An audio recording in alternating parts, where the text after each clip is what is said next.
Samsung এর অস্থির একটা মাল ভাই, এটা কিন্তু dual cooling inverter, digital inverter, Samsung এর চিকচিকি বডি গ্লাস ভিতরে, গ্লাস প্লেট। হ্যাঁ পুরোটা গ্লাস করা, আচ্ছা নতুন ফ্রিজ একদম নতুনের মতো আছে ভাই, এটা নতুন হচ্ছে ফ্রিজ নতুন না ফ্রিজ। কিন্তু নতুনের মতো আছে।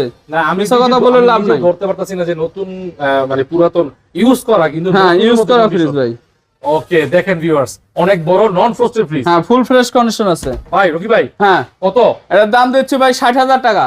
তারপরে ভাই ভাই 5,000 কমা দিলাম, 55,000 টাকা। দামাদামি করবো না ভাই। ভাই 50,000 টাকা করে দিলাম। তারপরে ভাই জান 48 করে দিলাম। এরপর লাস্ট 46,000 জান একবারে আরে হাতে রাখলাম না, 45,000 টাকা ফিক্সড। 45। স্যামসাং এর ফ্রিজ দেখাবো, ডিসপ্লে সহ, ডিসপ্লে সব অলোকে আছে, 650 লিটার, মানে ডাবল ডোরের ডবল ডোরের চেয়েও বড় ভাই, একদম ফ্রেশ কন্ডিশন আছে, ভিতরে বাইরে, ভিতরেও যেমন বাইরেও তেমন, একদম ফুল ফ্রেশ কন্ডিশন আছে। দেখেন ডুয়াল কুলিং ইনভার্টার নিচে দেখেন নরমাল সাইড, উপরে ডিপ নিচে নরমাল। ভাই এটা মানে সিঙ্গেল ডোর, মানে ছোট ফ্রিজের দামে পেয়ে যাবেন আজকে। এটা আজকে এত কম দামে দেবো এই ফ্রিজ, এটা মার্কেট প্রাইস আছে ভাই 1,80,000 টাকা। বলছেন তো যে এটা অনেক কমে দিবেন, কমাই দেবো ভাই, বলেন তো দেখি। মাত্র 75,000 টাকা দিয়ে দেবো ভাই তাহলে কেমনে কম? ভাই। আরো কম দিয়ে দিলাম, 5,000 কম যান 70, রকি ভাই, আরো 5 কম যান 65, রকি ভাই লাস্ট লাস্ট ভাই যান 60 করে দিলাম, এরপরে কি? যান ভাই 50 করে দিলাম, হ্যাঁ 50 করে দিলাম, 50 50 দিয়ে দেবো এটা, এটা যান। নিতে পারে, এখন নিতে পারে, এখন কাস্টমার নিতে পারে যান 50,000 দিয়ে দিলাম 50,000-এ।